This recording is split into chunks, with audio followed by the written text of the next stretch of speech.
Good morning, everyone.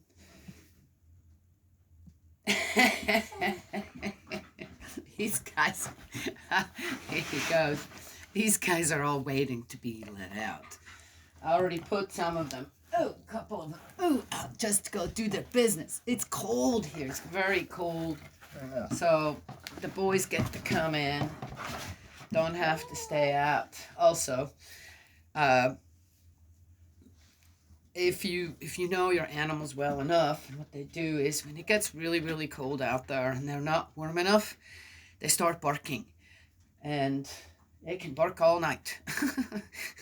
So you bring your animals in, you'll have a more uh, quiet night, because that's why they're often barking out there. It keeps them warm somehow, to keep moving, to keep barking at something, because they are too cold out there. Well, there you go. People think they just bark and bark and bark at nothing, this and that. Well, again, they have their own way to stay warm, right? Yes. We just don't get it. Right? But they're in the house, they're nice and quiet, lay down. He is just itching to get out. He says, come on, I gotta go out. I got things to do out there. You got things to do, not the face. You got things to do out there, don't you, huh? Yes. And of course, he wants to go. I can let him out, but he won't go nowhere. He's going, wait a minute, where are my buddies? Right? Huh? Yeah, it soon. You get to go soon. I'm going to have to wait a little longer. Huh? Okay? Yeah. Okay. All right. Now, go lay down. Go lay down. Good boy. No. No. Stay now. Get away.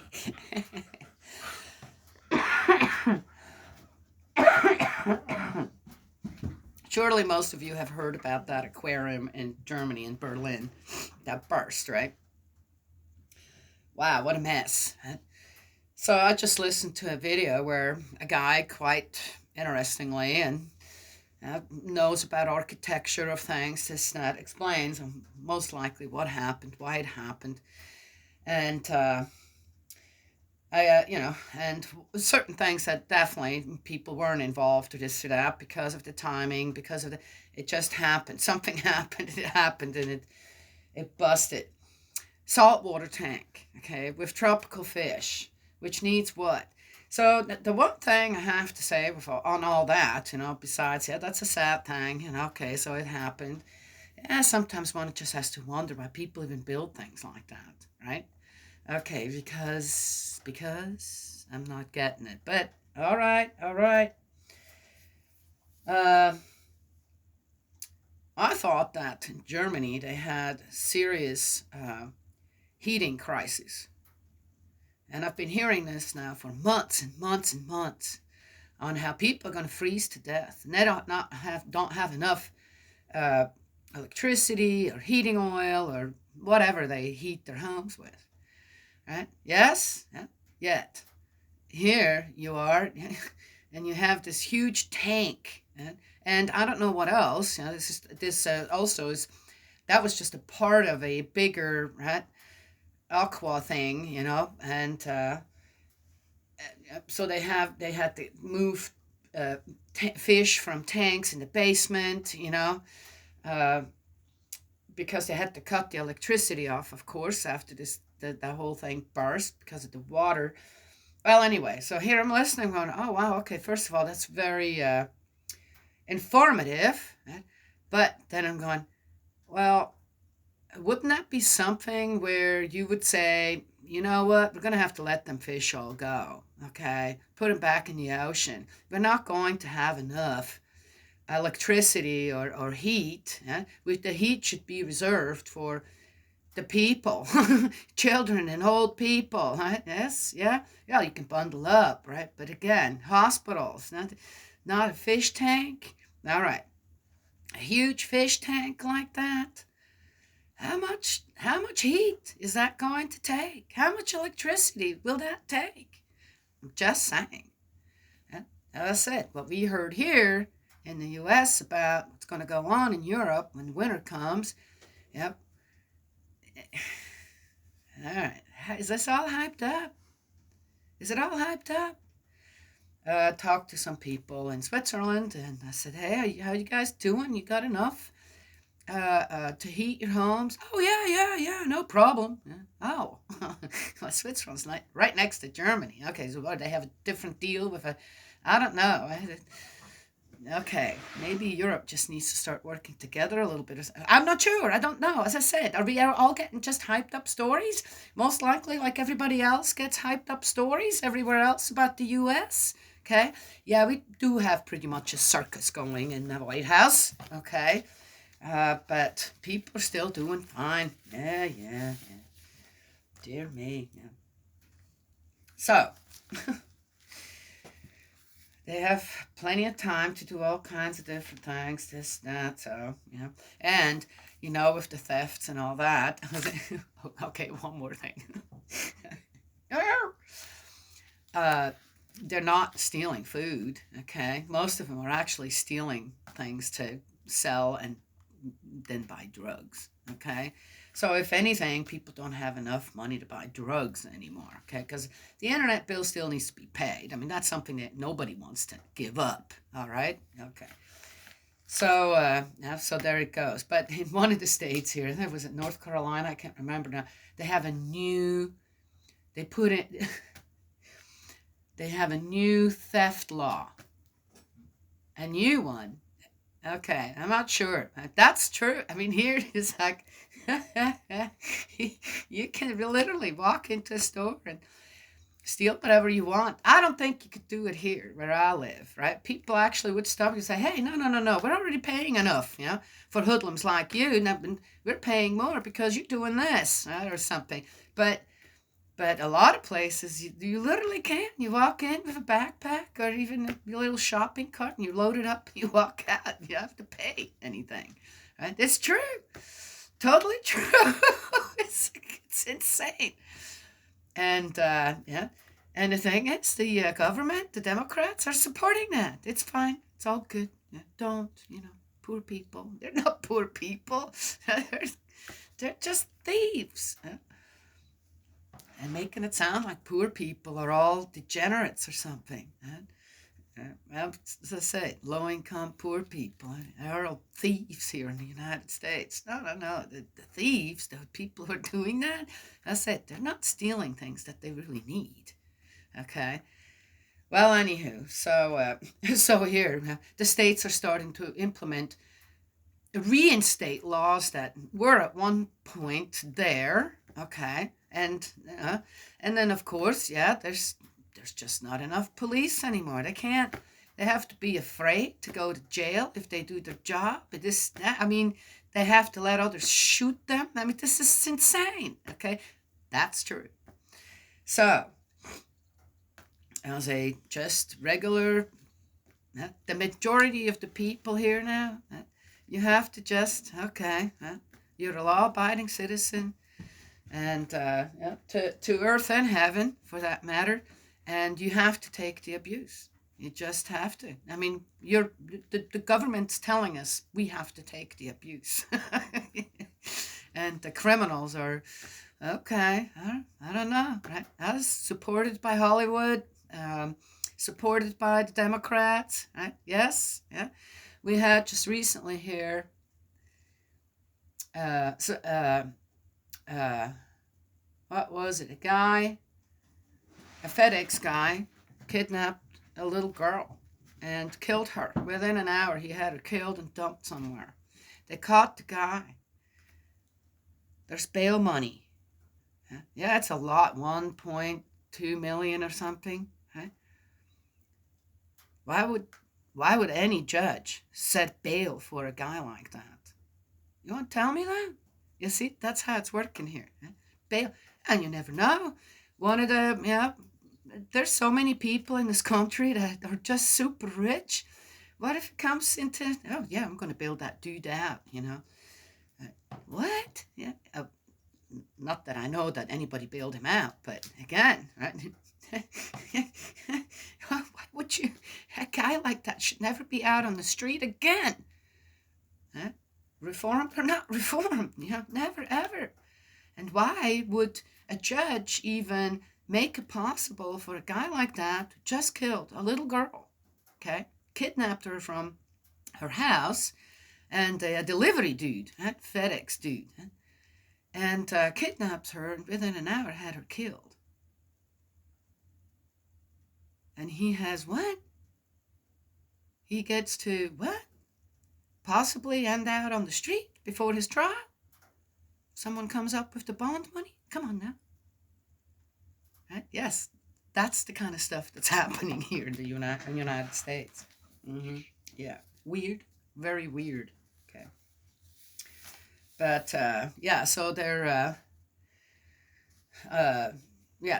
so the Democrats are making it look like they're putting new bills, right, anti-theft bills into, but really, when it comes down to it, they're just reinstating what they abolished somehow. Right? Totally weird. Totally weird. You just listen here, really, when it comes down to it, you just listen to this stuff, and you're going,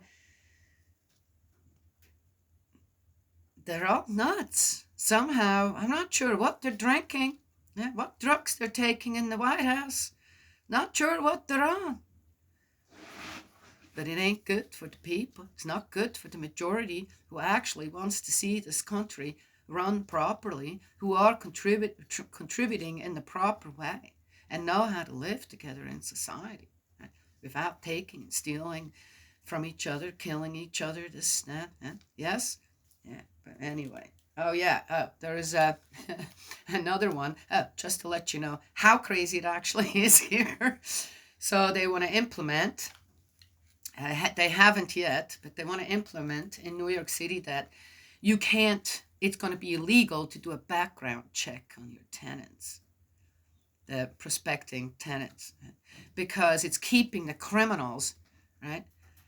The criminals, right? And who knows what, they're not getting their fair share of housing. Okay, are you getting my drift? It's New York City. Yeah, good luck with that.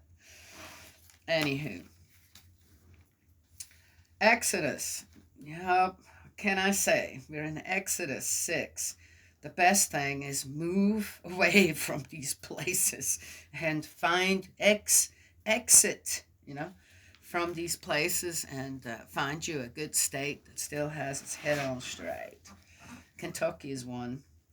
Oh, but I shouldn't say that. Too many people will come here. Okay. Kentucky welcomes good people. All right, 6 in Exodus. Yahweh then said to Moses, "Now you will see what I am going to do to Pharaoh. A mighty hand will force him to let them go. A mighty hand will force him to expel them from his country." Another account of the call of Moses. You see, I'm right. There are different stories, and I guess one picks and chooses. Interesting enough, I guess this is why this Bible's so big. They got extra accounts. Another. God spoke to Moses and said to him, "I am Yahweh. To Abraham, Isaac, and Jacob I appeared as El Shaddai, but I did not make my name Yahweh known to them. I also made my covenant with them to give them the land of Canaan, the country in which they were living as aliens. Furthermore, I have heard the groaning of the Israelites, enslaved by the Egyptians, and have remembered my covenant." Interesting. Surely they didn't have the word alien at that time. All right. "I shall free you from the forced labor of the Egyptians. I shall rescue you from their slavery, and I shall redeem you with outstretched arm and mighty acts of judgment." Oh, the Israelites have to be redeemed as well. Interesting. "I shall take you as my people, and I shall be your God, and you will know that I am Yahweh your God, who have freed you from the forced labor of the Egyptians. Then I shall lead you into the country which I swore I would give to Abraham, Isaac, and Jacob, and shall give it to you as your heritage. I, Yahweh." And Moses repeated this to the Israelites, but they would not listen to Moses, so crushed was their spirit, and so cruel their slavery. Yahweh then said to Moses, "Go to Pharaoh, king of Egypt, and tell him, to let the Israelites leave this country. But Moses spoke out in Yahweh's presence and said, the Israelites have not listened to me. So why should Pharaoh take any notice of a poor speaker like me? Yahweh spoke to Moses and Aaron and sent them to Pharaoh, king of Egypt, to lead the Israelites out of Egypt. Whew, I'm having a hot flash. Oh, nice. Who needs a fire going if you have a fire going within you 80% of the time?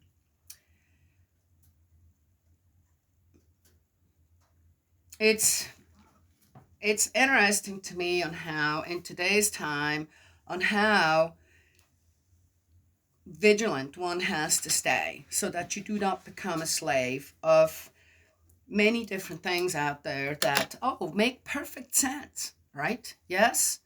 And in a way, the love of God and this and that, and on how there is this still though, there's always a group of people, right, that will suffer under all of it, right? Unless everyone follows, right? Yes. What's wrong with the Ten Commandments? I don't see not one of the Ten Commandments that doesn't make 100% sense. And if everyone were to follow that, right? Yes. Yet we've got all them laws out there. As I said, thou shalt not steal. Okay. Simple. Yet suddenly we have theft under so and so much. We're not going to pursue it. What? And then suddenly it's these groups of people that just go in and destroy a store and steal as much as they can. Then it's just people, individual going in, it's just stealing whatever and walking back out. It's like, and you can't do anything about it. You have to let it go. Wow, really? So that's one example, right? Then, how about anything else? What I found is that crime or discrepancies when it comes to the laws of heaven and the laws of living together on earth as people, if they get broken, and even in the just smallest form, if not taken care of immediately, it escalates and it escalates and it escalates. Right? And the saddest thing with all this is always when the children, suddenly the children are pulled into it. Yes, because even as the majority of people are good in a country, we've lost the ability to protect. Not by shooting others and this and that. I don't think that you can really take care of anything, of an evil by also being evil or using an evil. I don't think that's how it works. I don't have it all figured out. I wish I did, but I think even then it'd be too difficult for people to understand. So here, God's kind of trying to restore a people. Right? This is really what's going on. And the one thing is, it's not even that the Israelites are so gung-ho on working together with Moses and working together with Aaron. And, of course, most importantly, yes, our God's finally, we have a leader. We have a couple of leaders. We're going to get out of here and get ready and be united to get out of there. No, they're depressed. They've forgotten about God. I've said that before. It sounds like the Israelites forgotten about their God. Forgot about him. Now there's a reminder. Things have gotten really bad, right? Especially after Moses and Aaron go and talk to the Pharaoh. Now it's getting really bad. Right? And what is that the only way to instill the want in the people to leave? Because they need to get out of there, right? They need to get out of there. God is losing his people, right? Yes? To what? Gods, other gods, to the Egyptian gods, right? Yes? Guys all like the pyramids and all that jazz, right? Yeah? Okay.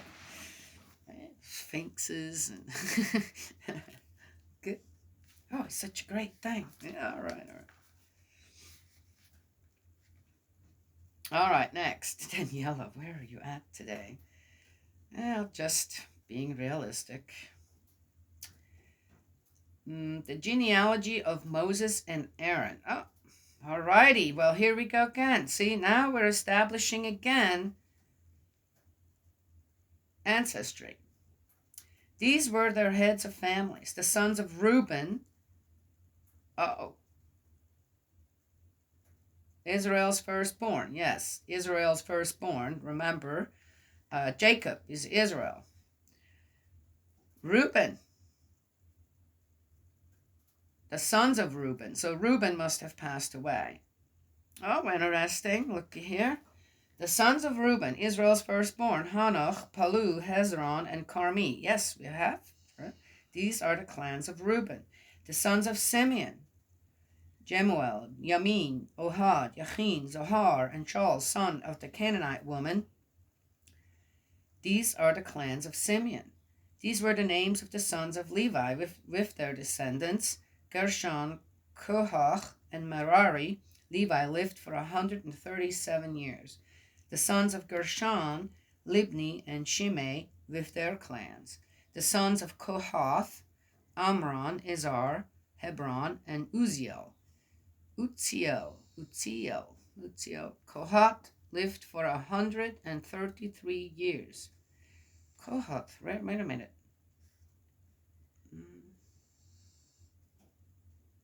Oh, these are the sons of Levi. The Kohath was one of Levi's sons, and Kohath had already passed away as well. Ah, the time frame here is interesting. The sons of Merari, oh, that's at 400 years. The sons of Merari, Mali, and Mushi, these are the clans of Levi with their descendants. Amram married Yochebed, his aunt, who bore him.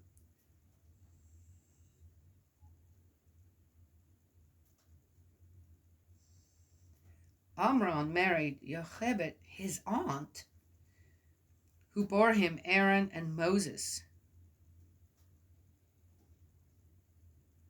Amram lived for 137 years.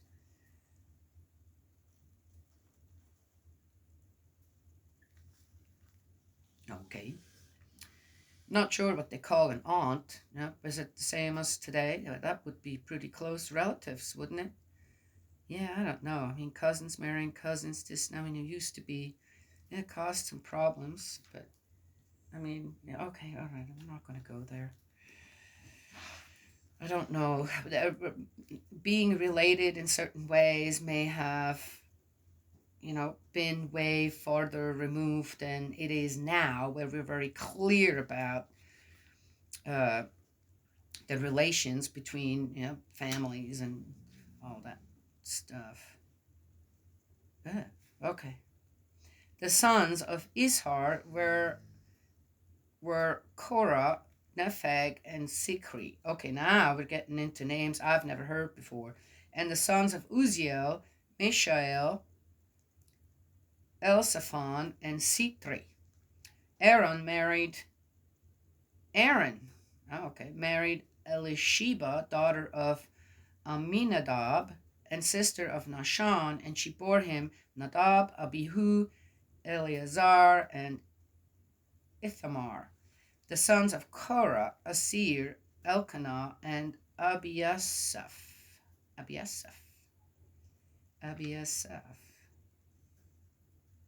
These are the clans of the Korahites. Eleazar, son of Aaron, married one of Putiel's daughters, who bore him Phinehas. These were the Levitical heads of families according to clan. It was to this Aaron and Moses that Yahweh said, "Lead the Israelites out of Egypt in their armies." It was they who spoke to Pharaoh, king of Egypt, to lead the Israelites out of Egypt, namely Moses and Aaron.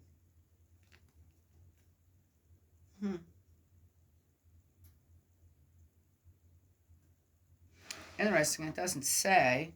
It said exactly how many people went to Egypt, but it's not saying here, not yet, how many people left exactly.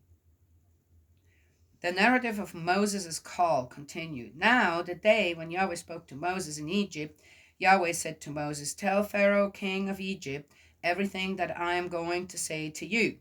But Moses said to Yahweh's face, "I am a poor speaker, so why should Pharaoh take any notice of me?" That's it. That's 6. I have to wait till tomorrow to hear the rest.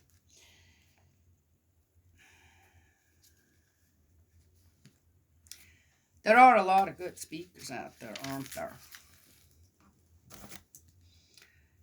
I tell you what, they're so good at speaking that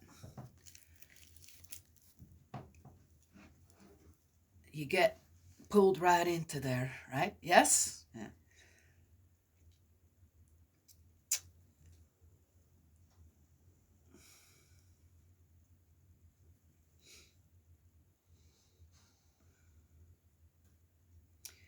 I think one thing to know is it's important to know what you're attracted to. If you like money, right, then you're going to be attracted to someone telling you, "Hey, I know how to make some easy money." Right? Yes? Yeah. For example, right? Yes. And anytime I see that, I have my own guide when it comes to that, which is if I haven't worked for it, I don't want it. Then that money had to come from somewhere as well. So if I didn't work for it, I don't gamble. I have no desire to gamble at all. And whatever I give in certain areas where I know people are working really hard to protect others, especially children, this, that, or the churches that I was always, there's a building that needs to, a church that needs to be